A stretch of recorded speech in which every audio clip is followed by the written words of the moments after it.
All right, it is 5 p.m. Dear colleagues, students, friends, it is my pleasure to welcome you to today's webinar. Last November, COP26 took place in Glasgow, and after 2 years of stalled negotiations due to Corona, this was the moment where governments came together to present new pledges to address climate change. But did COP26 manage to deliver the necessary action to address climate change in a timely and fair manner? This is the key question we'll be addressing today. And I have two wonderful panelists who are joining us. Dr. Paul Behrens, who is assistant professor at Leiden University, specialized in energy, food, and climate change. In 2020, he published his popular science book, The Best of Times, The Worst of Times, Futures from the Frontiers of Climate Science. Excellent read. I would definitely recommend you to read it if you haven't done so already. Paul also attended COP26 this year, and we're very delighted to have you here to share some thoughts. Then we also have on the panel Robert Bergsvik, who is a PhD student and researcher at the Environmental Policy Group at Wageningen University. And as part of the TRANSGOV research project, he attended COP26 and does global level analysis of the transformative potential of transparency in climate governance with a special focus on climate finance. Myself, my name is Max van Deursen. I'm also a colleague of Robert at the Environmental Policy Group and the TRANSGOV research project, and I'll be moderating today's session. So before we dive into it, short meeting netiquette. So please ensure you're muted unless giving the floor later in the session. Also, please be aware that this meeting is recorded and may be published on the YouTube channel of the Environmental Policy Group of Wageningen University. And also kindly ask you to reserve questions for the Q&A session at the end of this webinar. Having said this, it is my pleasure to dive right into the matter and start the discussion with our panelists. And to do so, I think one number that really surfaced a lot during COP26 was 1.5. And then I'm, of course, talking about the 1.5 degree target. And to dive right into it, I would want to ask Dr. Paul Behrens, are we on track to reach this 1.5 degree target? Yeah, thanks so much for the introduction, Max, and really lovely to join you all tonight. I really have to start by saying, what do we mean by this 1.5 degree target? Because a lot of the trajectories that we're talking about have so-called overshoot in them. So the idea is that we have a target of 1.5 degrees by 2100. Now that means we can overshoot and come back to 1.5 degrees, or we can limit to 1.5 degrees and then hold it steady. These are two very different outcomes. And so when we're talking about, are we getting closer to the targets that might look like 1.5 degrees, really what we should be asking is, with this high or low overshoot? And I think this is really critically misunderstood by even the policymakers involved in some of these approaches. The answer to that is no, we're not. We aren't on track to reach the 1.5 degree target, and I don't think anybody expected that the announcements at COP26 would result in something that would get close to 1.5 degrees. The language is getting closer to 1.5 degrees, but it has to be said that a lot of that language is even sort of the more optimistic stuff is reliant on this overshoot, really heavily reliant on these sort of net zero concepts and negative emissions in the second half of this century. And one thing I'll finally finish off, because I don't want to take up too much time on this first question, but if you look at the chance of hitting 1.5 degrees, then if you look at the whole distribution of that, there's a 20% chance that we've already gone over 1.5 degrees over the long term. Now, there's a chance, on the other hand, that we might have a huge overhead, that we still be able to emit a fair amount and go to 1.5 degrees. There is a real range of probabilities on this. So are we on track to reach the 1.5 degree target? Absolutely not. The rhetoric is getting closer, but the actions are still not actually following up from that rhetoric. And then to follow up on that, has COP26 at least made a dent to kind of get closer to that? some of the discussions around deforestation, some of the discussions around land really does help with that. A lot of the nationally determined contributions and all of the pledges had already been announced before COP. There was a few surprise announcements, especially from India at the start of COP. But again, you know, these are all very long-term targets without really any short-term targets. And it's where the short-term targets is where the rubber hits the road. Because one of the other things we have to bear in mind when we're looking at these trajectories is net zero, where I emit quite a lot and then drop sharply, is very different from I start reducing to net zero today. So one, there's a huge amount of cumulative emissions in the curve. I continue to increase, and then come down sharply. You can imagine the area under that curve is much larger than if I start dropping like a exponentially decaying curve today. And so really we need those short-term targets to tell us what are these trajectories, these accelerated trajectories, these linear trajectories, or these delaying trajectories are going to look like, as they talk about in the UN emissions gap report. Mm-hmm. Yeah, because I thought that was during the second week of COP or so, this International Environmental Agency did this kind of new study that said we would be able to reach 1.8 degree target with all the new pledges that were announced. What do you make of this? Well, that was the Energy Agency, and typically this is very optimistic takes on every country sticking to its net zero goal. And so then you might see 1.8 degrees by 2100, but it does hold within it a whole bunch of assumptions as to the trajectory by which countries get there and the idea that the countries get there. The other thing is you've always got to dive into what is the likelihood that they're relating to that. So at what percentage likelihood?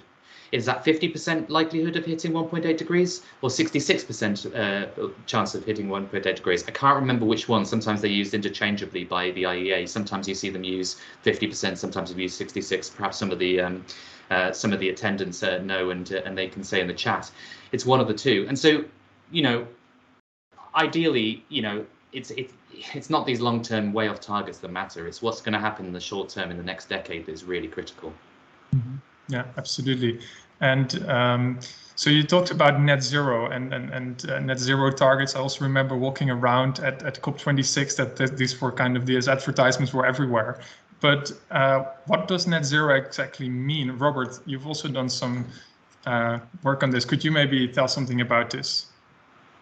Yeah, thanks, Max, and thanks for organizing this. So net zero, according to the Intergovernmental Panel on Climate Change, refers to net zero emissions are achieved when human-induced emissions of greenhouse gases in the atmosphere are balanced by the reduction of emissions or the removal of emissions by the use of various removal technologies over a specified period in time.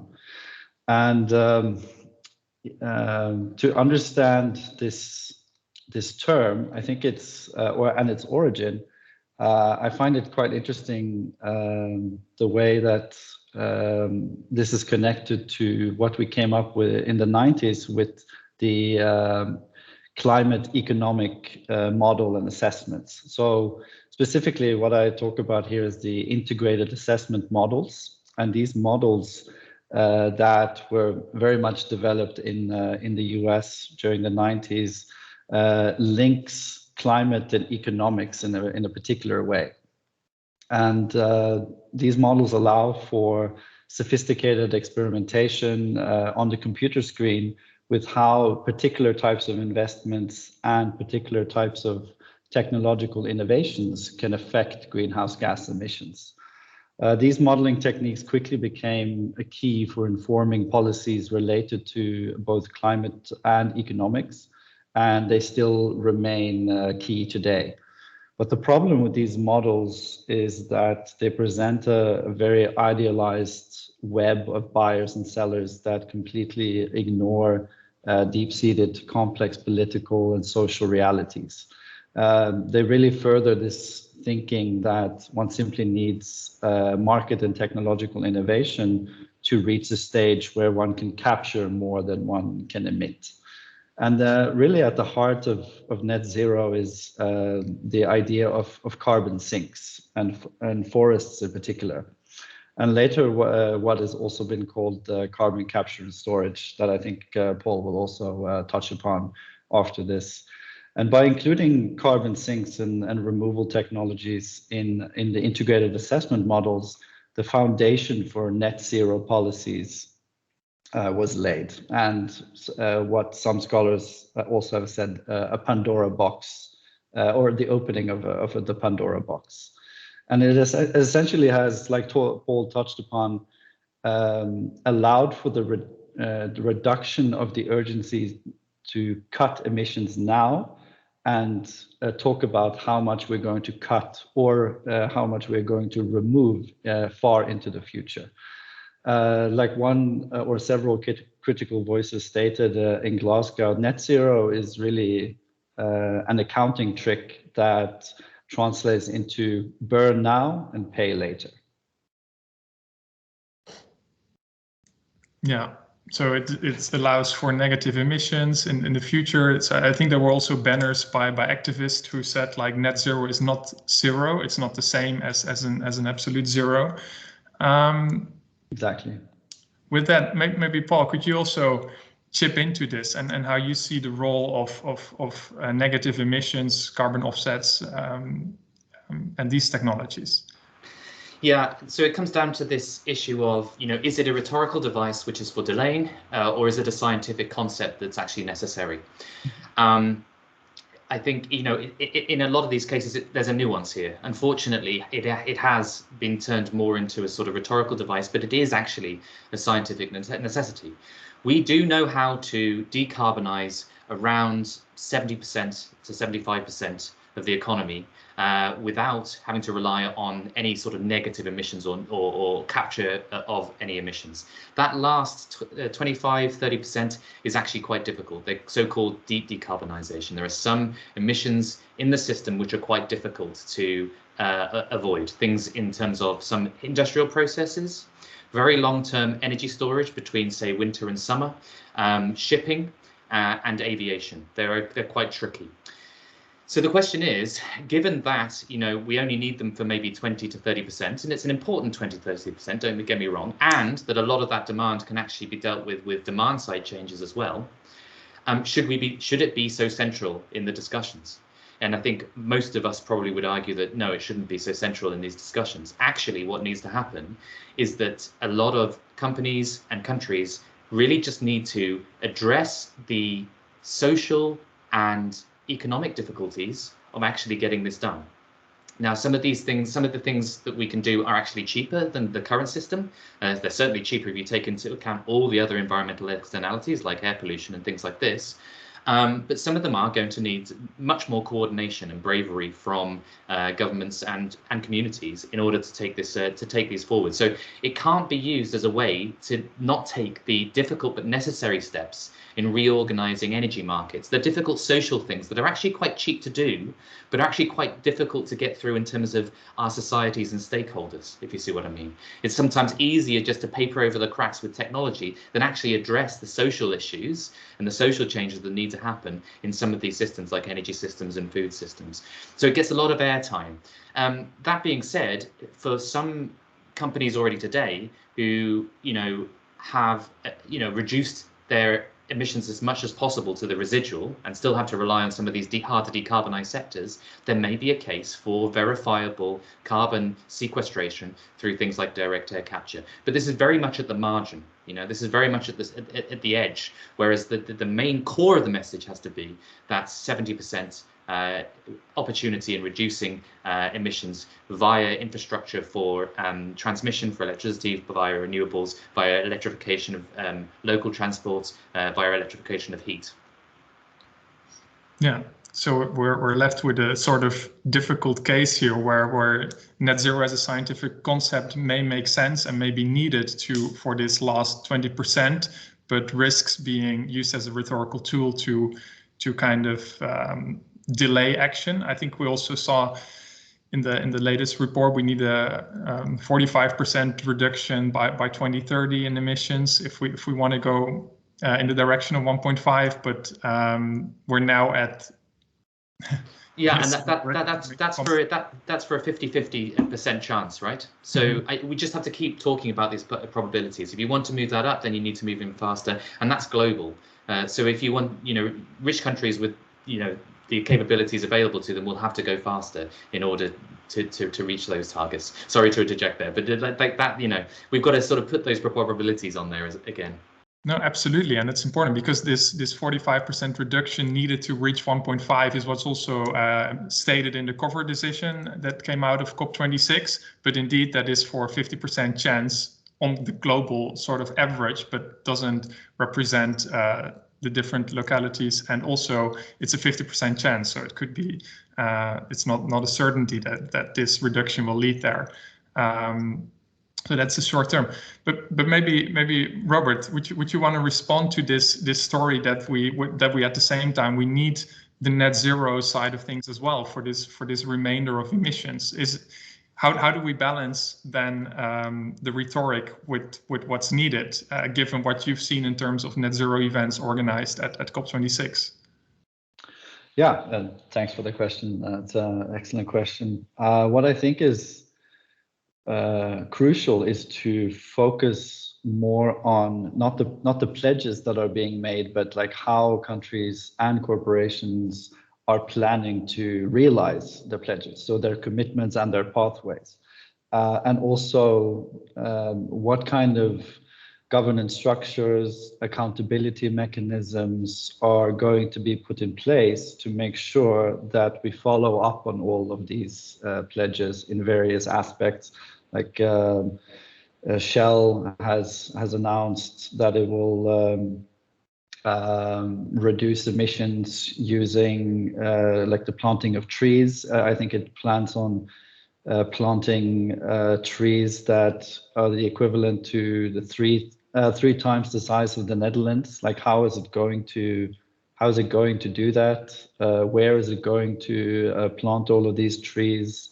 In what way? Like, there are a lot of these critical questions that we need to ask about, like what is the follow-up of these pledges, and to make sure that it goes beyond the rhetoric and it is actually related to science-based implementation. Mm-hmm. No, absolutely. And maybe as a final in this line of mitigation related elements, one thing that also came out pretty strongly in the media was that this language of phase down of coal power and fossil fuel subsidies, that there was a big stride forward, that the coal was singled out as this, and that there was this last minute fight over whether it should be a phase out or a phase down. Would you want to give some comment on your view on how substantial this is in terms of moving forward on calling out fossil fuels? Where are you asking? Sorry, maybe your view on. I think maybe one thing to discuss is in the media was quite strongly that a lot of people said it's a shame that it's not a phase out of coal power, but rather a phase down, which was brought up in the last minute by India. How is your view on this? Should we see that as a big problem, or? I think much of the media attention was focused on that it was India that suddenly came with this change in language, which completely ignores the fact that developed countries, the EU, the US, has fought to keep fossil fuels, like the words, out of COP texts for 20 years, and has continued to provide subsidies to fossil fuel and other energy intensive industries, and that India now, with a population of 1.3 billion people, wants to rely on whatever energy it can use to provide the same development of its population that the West has been relying on for hundreds of years. I find it quite sad that the media doesn't or isn't able to take this into account when looking at what happened at the very end of the COP. Mm-hmm. Yeah, absolutely. I just to add on that, I think absolutely, and I think the other side of this is also that we often see announcements for new coal plants coming out prior to negotiations as negotiating tools. We've got to see these events as areas for showcasing geopolitical influence as well. And these are very political developments. What tends to happen with some of these announcements is, there are announcements that China will build a whole bunch of new coal, or India will build a whole bunch of new coal. They announce it, and then basically this stuff never gets built. So the large majority of it is cancelled. The stuff that is built is usually run at a much lower capacity factor. So you've got the plants, but you're burning less coal. And I've seen some reasonable, I'm no geopolitical analyst, but I've seen some reasonable arguments that this was actually a grandstanding play by China and India to say that actually we have a dominating role here. This is not a unilateral necessarily world anymore. This is a multipolar world, and we can dictate terms even at this late stage. I don't know how reasonable those political analyses are. That's not my area, but it certainly seems a reasonable argument to me. Yeah, no, and absolutely, and maybe also building on that, this last rephrasing was of course not only the word phase out to phase down, but the whole paragraph got an extra line basically saying that the transition should be a just transition, and that there should be funding to help developing countries go through this transition. And that's maybe also a nice transition then to another side of COP, the climate finance. So to enact mitigation action and adaptation action in developing countries, climate finance is very important. But what exactly is climate finance, and is enough of it being provided? Can I turn to you, Robert, here for a minute? Yeah, absolutely. And finance was very much a dominating theme at COP26, and not in a good way, I would say, because the $100 billion goal, which was supposed to be reached by 2020, was not reached even at this COP in 2021. And it only looks like we will be able to meet this goal in 2023, which is so the $100 billion goal commitment has been a crucial symbol of trust between developed and developing countries. And the fact that this goal has not been reached has almost shattered the trust between the two blocks. And it's not just the failure to reach the goal, but also the nature of the climate finance that has been provided. Most developing countries have repeatedly asked for climate finance to be provided in the form of grants.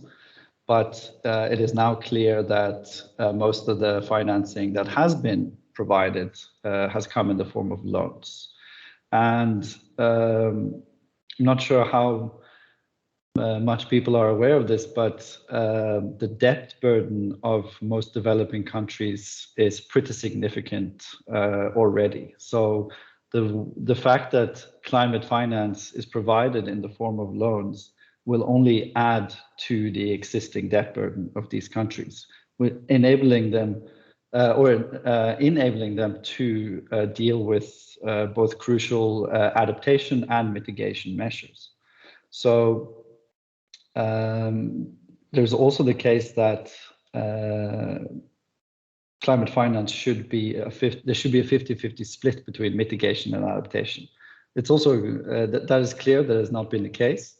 Very little finance has been provided towards adaptation versus mitigation. And in most developing countries, adaptation is really what needs to be funded, because they have, first of all, not contributed to the problem of climate change, or if so, in a very negligible way. And very many countries, such like small island developing states and least developed countries, they can't do much mitigation in the first place. they can only do adaptation to a climate that is going to change significantly and impact them in a number of different ways. So with regards to the 100 billion, this really doesn't provide much comfort for most developing countries going forward in the climate negotiations. Yeah, and maybe a short view. So you've talked about climate finance provided by governments to others. But there have also been statements. I remember when I walked at COP26, there was this large banner that now 130 trillion US dollar had been aligned with climate goals from the private sector and investments. What is that about? Yeah, exactly. So this is what's called the Gfans, or the Glasgow Financial Alliance for Net Zero, and this was also a major event that kind of colored the COP for many. And the Gfans is the umbrella term for a range of alliances that have been made in international finance, including investment banks, asset managers, asset funders, insurance companies, all who have pledged together $130 trillion that is intended to go towards a low carbon green energy future. And according to Mark Carney, which is the former governor of the Bank of England and the UN Special Envoy on Climate Finance, he promoted this idea that or he promoted the fact that the private sector has 70% of the funds needed to transition the world to net zero. 70%. That is an enormous amount of money. And the idea of Gfans is to switch or repurpose financial investments from the private sector into renewable energy or low carbon investments. However, when the COP26 kicked off, a number of reports came out that 93 banks that have signed the various pledges related to Gfans invested $575 billion in the fossil fuel industry just in 2020. So it's a bit of an oxymoron that we're going to now have these actors kind of take the lead in creating this new net zero future while they are still being wrapped up in very, very important and very comprehensive fossil fuel investments. So what Mark Carney and other Gfans fans would argue is that, well, we have these mandatory disclosure initiatives now, like the Task Force on Climate-Related Financial Disclosure, that will provide basically the impetus and the knowledge necessary to transition away from these harmful investments towards a better future. But the trust and the trust placed upon disclosure and transparency to do this is really quite misguided when you don't have strong accountability mechanisms and governance structures placed as a follow-up to all of this disclosure. And that was completely absent from the conversation at COP26. Yeah. So we have kind of an instance where through disclosure, it's assumed that the market will kind of put the money to where it's most effective. And also we have a lot of large private actors in charge of leading this now. Exactly. And also I would like to add that, so the Gfans and the 130 trillion is also being implicated in the conversation about the future of climate finance, because most developed countries claim that they do not have the financial resources to continue to provide the amount of climate finance that is going to be needed in the future.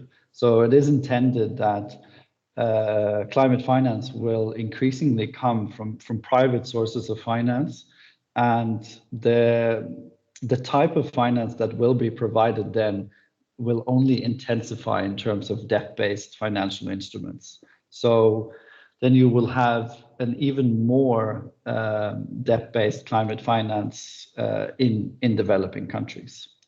Yeah, that sounds pretty problematic. But before going into that, Paul, could you maybe, if you were the benevolent dictator and had the power to kind of say, where should we really put our finance towards in terms of effective mitigation adaptation, what would you focus on? Well, there's so much, and you'd have to sort of say, you know, where in the world. So what would you pay for where? I think we saw some interesting just transition money going to South Africa during the announcement during the COP to phase out coal. If you're talking about bang for your buck, coal needs to go ASAP. And so if there's any way to get that done faster, then we need to pay for that by buying out workers, not companies. The other angle on that, though, is that we don't want to pay for something that would have happened anyway. So, you know, you really need very strong sort of analysis on what you should be paying for where. But if you're actually looking for bang for buck, getting rid of coal as soon as possible is probably first off the blocks. You do need to enable these other technologies, though, to come on board, though. And I mentioned before that a lot of those some of those technologies now in many areas of the world are cheaper to build new than to continue to operate existing fossil fuel plants. And you can say, Paul, how does that make sense? Because you're saying you have to pay for coal in one sense, then surely coal should be really cheap. Well, actually, the existing energy system in a lot of countries isn't exposed to those markets. It isn't exposed to the raw energy prices. They're protected through subsidies. They're protected for energy security reasons. So the other angle on this is that we also need to be investing in the infrastructure that enables further renewable rollout, renewables especially, but, you know, other generators, you know, if you want to consider them like nuclear. I'm fairly agnostic on that. But infrastructure for that, in terms of transmission, we need large-scale transmission. In some areas, in other areas, we need distributed grids.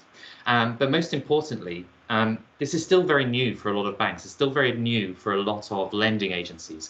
And so they tend to apply a risk to this, to the cost of capital, to the cost of borrowing. So even though the energy is actually very cheap, the renewable infrastructure itself is very cheap, countries that need to borrow to actually install that, or companies that need to borrow to install that, are being charged premiums on the risk of that because they're not aware of it.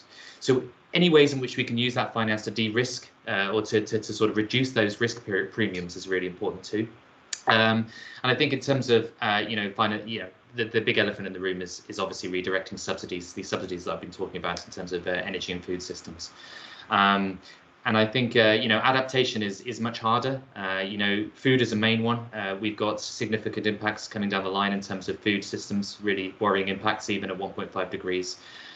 So adaptation, we can eliminate some of those issues with irrigation, and that's going to require lots of investments in terms of water systems, natural climate solutions that are going to increase the nutrients in soils, and well-informed science on what local solutions look like, because some of these adaptation measures will be very local. And I just want to say one final thing, perhaps, that sometimes mitigation and adaptation go together. So there is studies that suggest that if you put in offshore wind turbines, say in the North Sea, offshore in the US, this will actually lower, it'll extract so much energy, it will actually lower extreme events coming onshore from weather events. So sometimes they go together. Another example is potentially better soils. So perhaps beefing up soil carbon in terms of biochar and things like this, you would actually increase the productivity of the soils, as well as drawing down some of the emissions as well. And so sometimes adaptation and mitigation go together.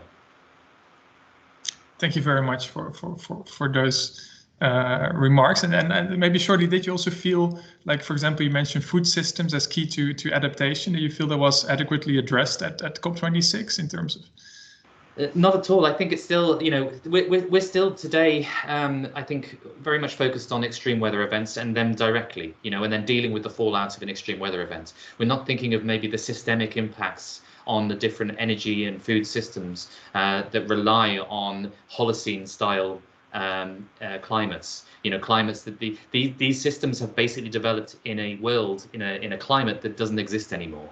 Around the world in a very significant way. And so we're sort of thinking about things as like this extreme event, then the next extreme event. We're not sort of putting things together. I think it's very difficult for us to conceive of how these things can come together to actually dramatically drop food yields, although we're already starting to see those pressures come about from climate impacts.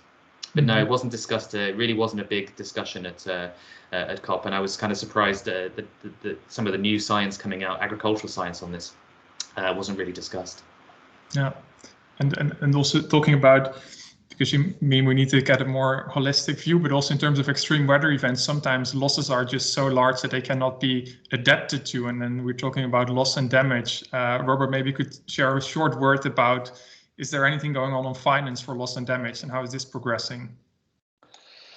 Yeah, this was also a pretty big disappointment from COP26. For years, developing countries have pushed for the inclusion of loss and damage in climate finance. Right now, it is still only mitigation and adaptation, but it is clear, like you and Paul say, that the losses and the damages of climate change are just they're coming, and they are already here, and therefore that needs a specific type of financing. But what we got in Glasgow was a total dismissal of this by developed countries, especially by the US and Australia. During one of the negotiations, the US stated that loss and damage doesn't really fall under climate finance, and it shouldn't. The US funds an enormous amount of catastrophe-related events through its aid programs, it stated. And therefore, it didn't see the need to either include this in climate finance, nor to report on loss and damage when reporting on climate finance. And this was another blow to the bow of trust between developed and developing countries. What really was, so there was a Santiago network that established let's say a dialogue on climate finance related to loss and damage, and maybe we will see something come up in COP27, but that remains to be seen. Yeah. Well, now maybe also looking a little bit beyond COP26 and going forward, we already discussed this 1.5 degree target is going to be hard to reach. Also, Paul, maybe just to talk about, if we reach 1.5, does it mean we're safe? And also, what do we need to brace for if we do not reach this 1.5, and what actions can we already take today to try and deal with that? Yeah, I think, that's a really good question. No, it doesn't mean that we're safe. I mean, we're at 1.1, 1.2 today. We are then looking at, the same but worse.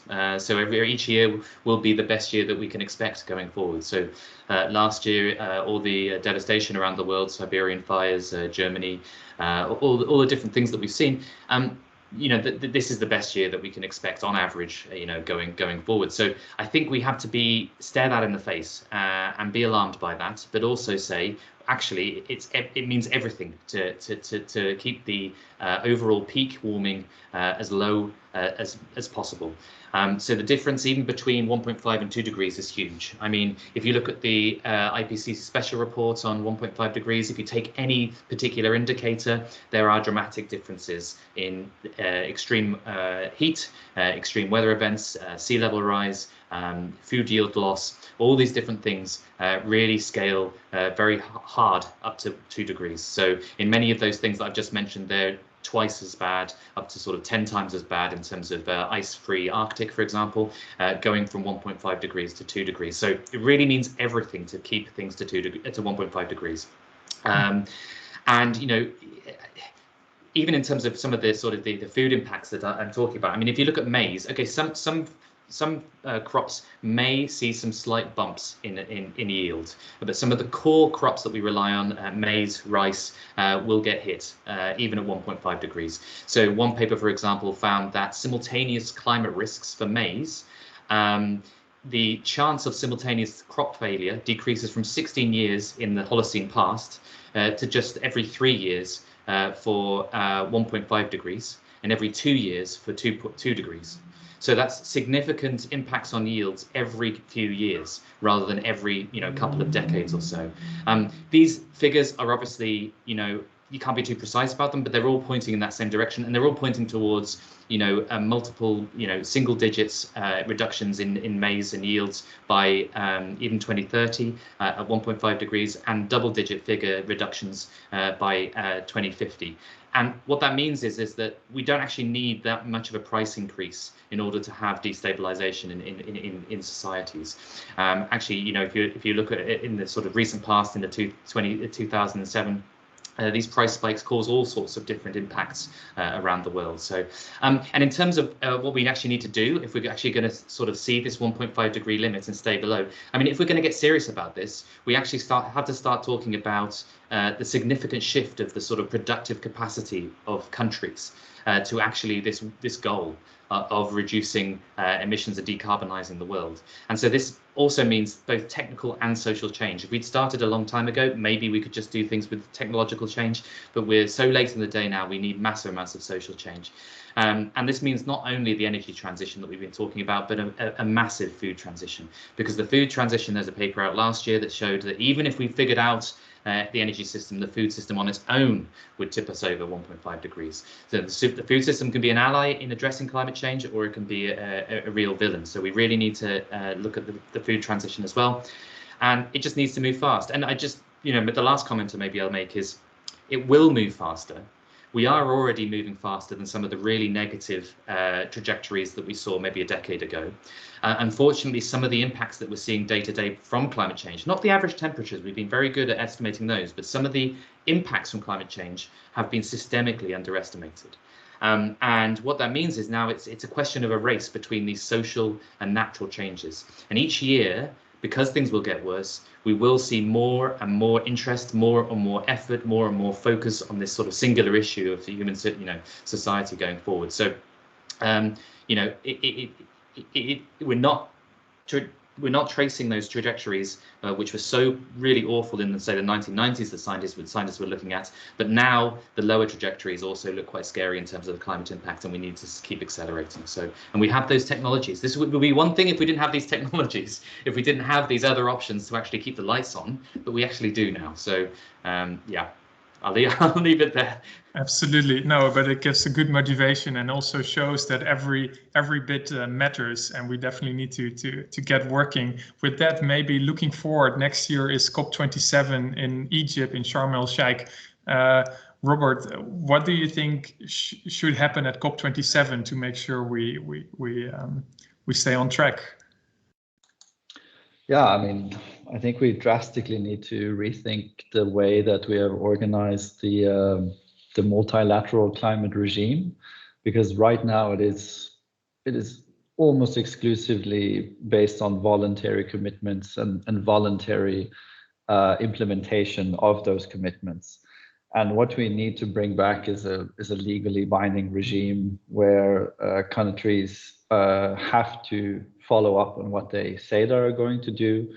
And we also need to address the enormous presence of fossil fuel lobbyists present at COPs and other climate-related conferences. So at COP26, there was this crazy revelation that the largest delegation at the COP was the fossil fuel lobby, with 502 or 508 delegates. And just to put that in perspective, the largest country delegation at this year's COP was Brazil, with 480 delegates. So the fact that fossil fuel lobbyists can walk around and influence policy, influence language, influence stakeholders and decision makers is like having big tobacco sit on the World Health Organization and vote along with the rest of the members. So I think we need to address that COPs have largely been captured by global private interests, especially fossil fuel interests, and the multilateralism of this important forum has been put into jeopardy. It's a very strong note. Paul, do you have any additions to that in terms of what you're looking out for at COP27? Oh, I totally agree with what Robert was saying. The other thing is that you know, to ramp up the COP such that the NDCs are updated every year, and to have short-term targets as well as long-term targets. I mean, there's a lot of administrative stuff that could help, and actually sort of just better organization to have better decision making.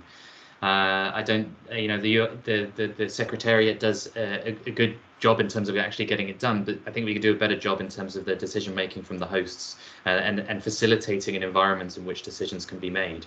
I think, you know, part of the success of Paris, you know, as a read was due to the success of the French government in organising an environment in which decisions could be made and delegates could come to agreements. So I think that's the other thing we should learn from, you know, had there been good decision-making processes? Because I don't think it was there in COP26. All right, on that note, wrapping up this discussion now, thank you very much, Paul and Robert, for all your insights. We now proceed to a room for Q&A. So if anyone in the audience has a question, please use the raise hand button or drop a question in the chat.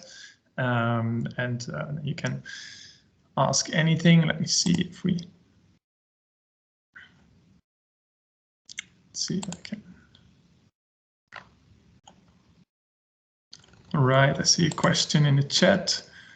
Question for Paul. I wonder what Paul means with cheap measures to decarbonize, and would like Paul to give concrete examples of such ignored measures because of a shortage of bravery from the part of politicians. Paul, would you like to react to that? Yeah, so there's cheap in terms of the entire lifespan. I think I need to be a bit careful here. So if you look at the entire product lifespan of, say, renewables, it's going to be cheaper than continuing to operate fossil fuels in many areas of the world. New renewables are already cheaper than new fossil fuels in Germany, for example. And Germany is not a well-endowed renewable country. The sun does not shine that much and they don't have that much wind, and yet it's still cheaper. Other examples which take a bit more capital are things like building insulation, something that, say, the UK has been talking about for a very, very long time.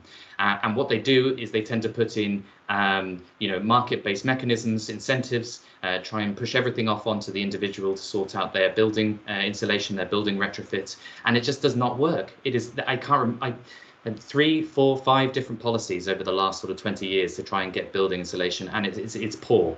And, you know, over the long term, this is cheap. Now, I realize this takes quite a lot of capital in the short term to do these building retrofits.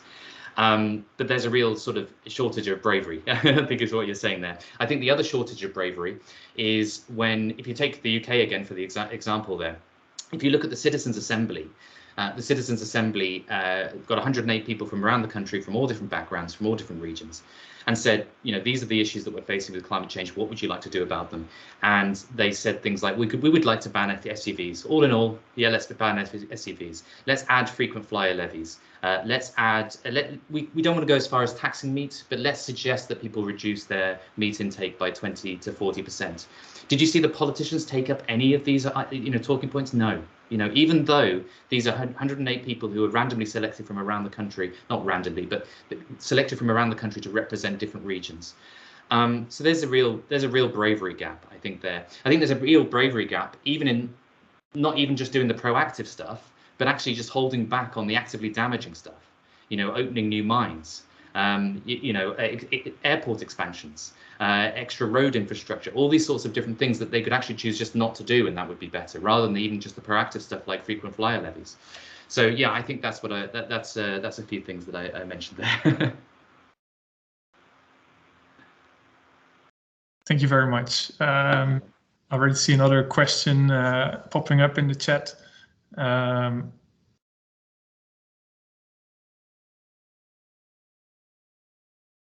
That's first a statement, but Yeah, I'll go to Ina's question then.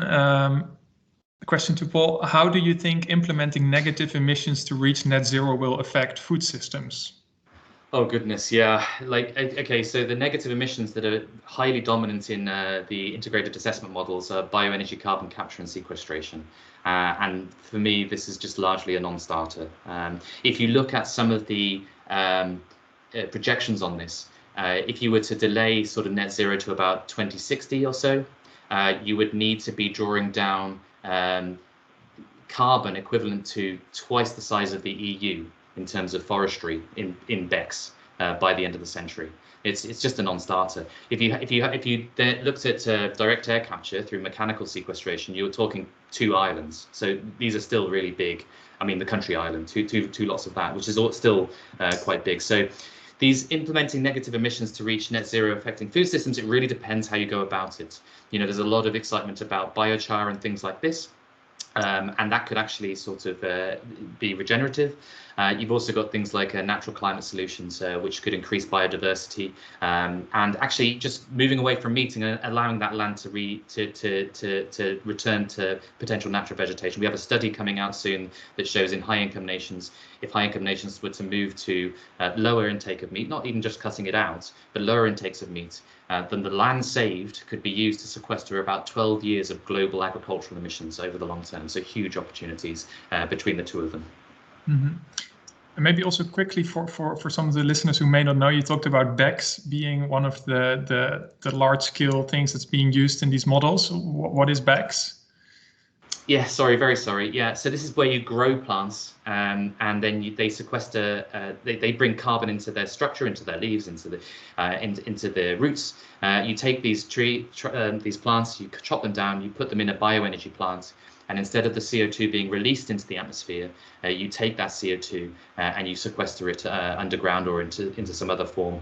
And the idea then is that that's net negative, because the carbon that was built into the structure of the trees has now been put into the ground, and you've generated electricity. And the reason why the IEM suggests this is because, you know, in concept, this is delivering something. This is delivering electricity as well as sequestering carbon. If you actually look at the land requirements of it, it just seems like a biodiversity nightmare and a food nightmare. So, yeah.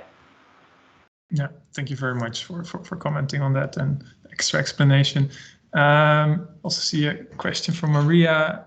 So if I heard right that the banks invested about 500 billion in 2020 alone in fossil fuel related things, it really puts into perspective how crazy it is that the funding promise of developed countries hasn't been delivered. My question: how can banks be pushed to put this money into sustainable, or at least not fossil, investments instead? Is this something that needs to be written into policy?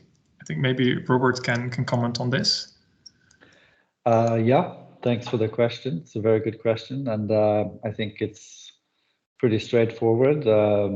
It needs to be taxed. The banks, especially the transactions made by banks, need to be heavily taxed so that we can, first of all, discourage banks to do all kinds of speculative stuff that they are doing. And it would also really leverage the profits banks make on various transactions and bring that back to the public. And what is then possible is to create specific funding schemes that are based on these taxes and channel that towards climate finance in developing countries, and and that tax would then obviously be in the grant form and not in the loan form. And maybe to add on that, central banks are looking at ways in which you can evaluate the assets of banks depending on how exposed they are to carbon. And so if they make these investments, it's basically they're not able to lend as much money. Their leveraging will go down. As far as I understand it, this is very, very slow progress on this. But there's a network of central banks. I think it's something like 40. Correct me if I'm wrong, Robert. There's a network of central banks that are looking at bringing this in, and then that would really sort of systemically redirect these finance flows so that they couldn't be going into these high intensity carbon activities. Yeah. good point. Yeah. Maybe a final question then, or final two before we wrap off. First, what do you think is the outlook on transparency and accountability discussions at the next COP, so that governments have binding responsibilities? And it may be a long shot, but is there any possibility for this extending to pledges by large private firms, which can be just greenwashing otherwise? So maybe Robert, what is your outlook on getting on accountability discussions and actually getting binding responsibilities for governments and even for private actors? Yeah, I think it would kind of have to flip the relationship between transparency and accountability, because now we kind of assume, or at least the general assumption is that transparency facilitates accountability, and in the case of climate finance, that is not true. But that doesn't mean that transparency doesn't have a role to play. It's just that we need to have clear accountability mechanisms in place already when we undertake the transparency exercise, so to speak.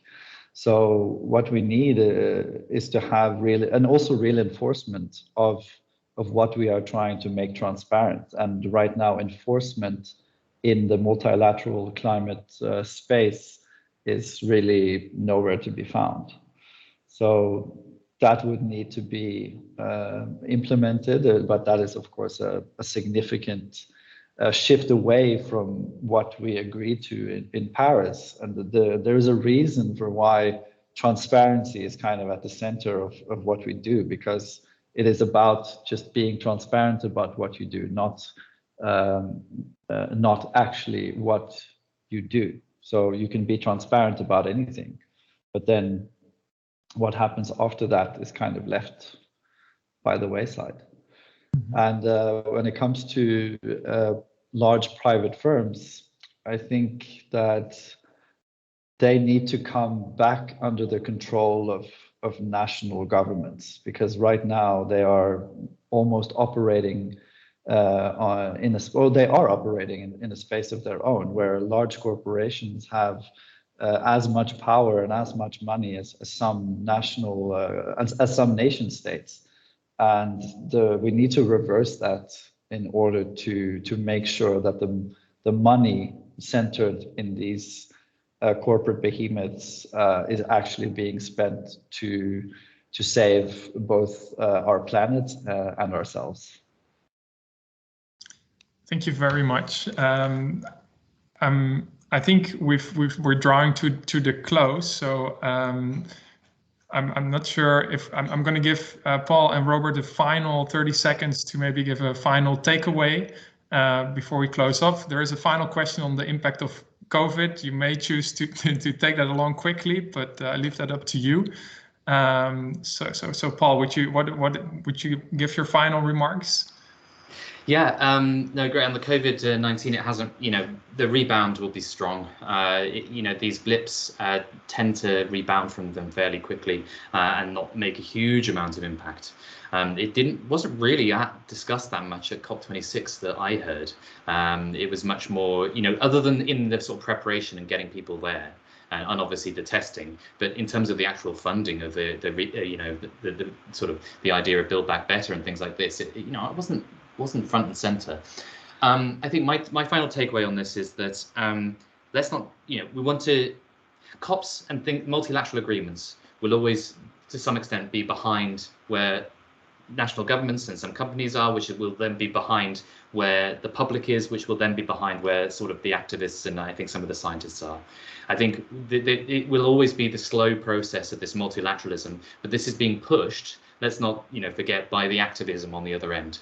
And I think even though it's utterly dispiriting how far the gap is between what's being said and what needs to happen, I think the activists get that. I think now more and more the multilateral arrangements, that the people working there get that, but they're just very slow and waiting on all of the other different things to fall into place before they act as fast as they need to act. So You know, this is not a message not to expect nothing from COPs, but it's just a message that there's a lot more hope on the other end of the spectrum, the civil society that's really pushing things. And to Robert's point about transparency, you know, if you had some money, you probably support some of the groups that are shaming and trying to keep people accountable on the transparent data, people like Banktrack and people like that who are doing really good work in highlighting and trying to raise that penalty, that social penalty for operating in that way, the anger that people have, even if it's not a financial anger, it's ultimately a PR disaster. So yeah, that'll be some takeaways from me on COP. Thank you very much. And Robert? Yeah, I think for me, it's really crucial to focus on, and what I would like to do in my research as well, is to bring back the politics of climate change. Because right now we are in a state where we seem to be focusing on technical fixes, having all of these elaborate reporting arrangements that seem to kind of center our attention and energy around very technocratic and like the counting of emissions to make sure that they are accurate, and using all kinds of metrics to which is of course important, but the politics of all of behind the reason why we are doing this, and such as the fact that every country now needs to undertake mitigation, which shouldn't really be the case, because this is a political problem that has a very clear, let's say, root in a part of the world that has been benefiting from all kinds of fossil fuel related developments. And I think that conversation is it's almost disappearing from COPs, and I think that needs to be focused and really ramped up at the next COP. Well, thank you very much for these closing remarks. We've now come to the end of today's session. We discussed various aspects of COP26, including the 1.5 degree target, net zero, climate finance, adaptation, loss and damage. I want to thank our panelists, Paul and Robert, for your excellent contributions. I also want to thank everyone who joined today, and also maybe a special shout out to the supervisor from Robert and me, Arti Gupta, who has done leading work in this field of climate governance and definitely shaped our views on this. I hope everyone really enjoyed today's session. If you have further questions, please don't hesitate to reach out to any of us. And with that, I wish you a good evening, and looking forward to see you again at future webinars. Thanks so much, Max, for sharing this. Thank you, Max. That's wonderful. Thanks so much. Thanks for the great questions. Thanks, guys. All right, bye-bye. Bye-bye.